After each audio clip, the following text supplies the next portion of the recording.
мен илгери устазым дагы раматылык болуп кетти окуп жүргөндө. Мен айтчумун да, мага арзан эле акча коюп берип койду устазым. Элдер келет, жакшы болуп кетет.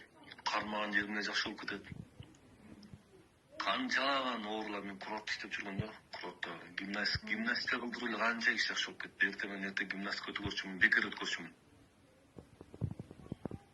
Анан напси бар да, напси.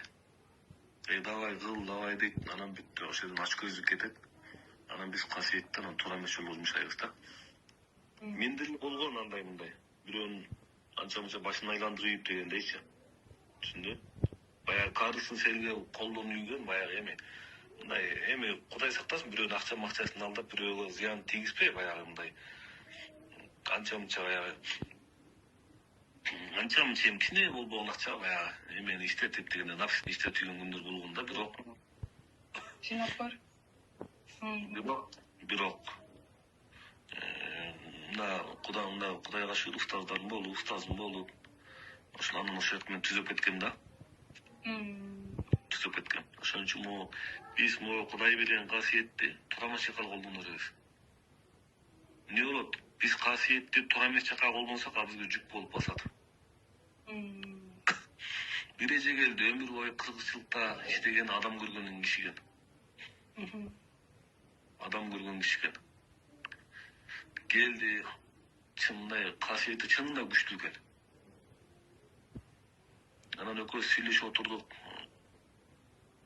Ошондо ал айтты: "Мен өзүмдү ушундай жүк басып калат" деди. Менде мындай, менде тигиндей деди. Анан ошол жерден сүйлөшүп отурган, ошол жерден ошол эже жооп таап кетти. Ал баягы өзүнүн жакпаган киши болсо, жаман айтып коюп, өзү айтат, мага жакпаган киши мага жаман айткан киши эле оңбой карат, мага жаман айткан кишинин иши жүрбөй карат, андай мындай дейт да. Неге дегенде, ал көрдүңбү, эго айтып атат, адам написи бар да. Бирөө жаман айтып койсо, сен минтип калып тигинтип ал деп коет, касиет иштей берет ага делечи. Бирок ал өзүнүн жашоосун талкалай берет. Мисалы, сизде аябай чоң касиет бар деп коеюн, касиет бар деп коеюн. Ушундай адамдар бар да, беш кол тең эмес да. Анан бирөөсүгө жаман айтып койду деп коеюн. Анан сиз баягы сен минтип калып тигинтип койду, бата берип койдуңуз деп коеюн. Бул бата деле касиет менен иштейт да. Касиет менен иштейт. Анан сиз аны мындайча айтканда баягы зыяныңыз тийип калды деп коеюн. Зыяныңыз тийип калды. Бирок ал ошо сизди талкалай берет өзүңүздү. Тааныңызбы? Сиз өзүңүздү талкалайт. Ушул жөнүндө баягы касиет сага аябай терең берилет. Терең берилет. Ошон үчүн биз касиетибизди туура пайдаланып эле анан анан өзүбүз ооруй беребиз. Ичибизге шакал тургулат. Өткөндө бир эже ооруйт экен, кыйналат экен бишкектен. Анан мага чалды эле, жакшы сүйлөп койдум эле.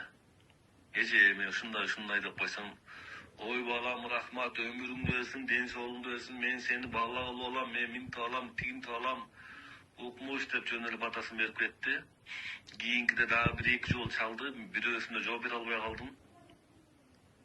2 жолу жазган экен, мага тынымсыз смс келет да, жооп бере албай калдым. Анан 3-үчүсүндө жазганда мен моерим ооруп атат дейт, айттым, апа мен врач эмесмин, мен колдон келген нерсени үйрөтөм дедим. Врачка көрүнүп коюңуз, плюс моун жасай бериңиз десем эле баягы ичиндеги катылып жаткан арамды койгонду. Арамды койгондуна сен эми акча тапсаң эле ушинтип каласыңбы? Анан сен минтип каласыңбы? Анан адамдай болуп жөн эле сүйлөшүп койбосоң болбойбу? Көрдүңбү? Сен минтип койсоң болот эле го. Кетти, ичиндеги кашасын баары козголду. Эми мына ошондой кашасы менен буга чейин болгон ошол кашасы. Ошол арамдыгын кетирбей мына страшно ооруп жүрөт. Түшүндүңбү? Ичиндеги арамдыкты, мол жериңдеги арамдыкты тазаламайынча кыйын нерсе болуп келиши. Анан кийин бир топтон кийин жазды, баягы уже кичине басып калды, мындай кыймылдап ден соолугум күчкө келип калды депчи, баягы мен түшүндүм дейт. Бир топ убакыт өткөндөн кийин. Былтыр болгон окуя. Көрдүңүзбү? Адам өзүн жей берет. Илгой адамда касиет бар. Аны ошону акыры мисалы мына могу касиетти мындай салыштырсак болот. Мына могу күйүп турган свет, Эгер биз светти могу азыр телефонду заряддайм да, мына могу зарядка турат.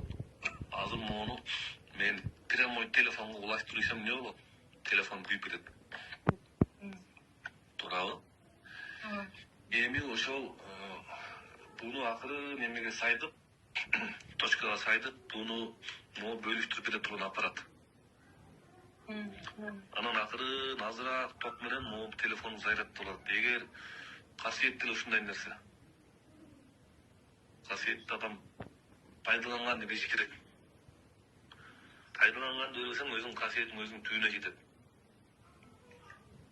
Туура ошол. Өзүң түбүнгө жетет. Өзүңдүн негативиң өзүңдү жейт. Өзүңдүн арамдыгың өзүңдү жейт.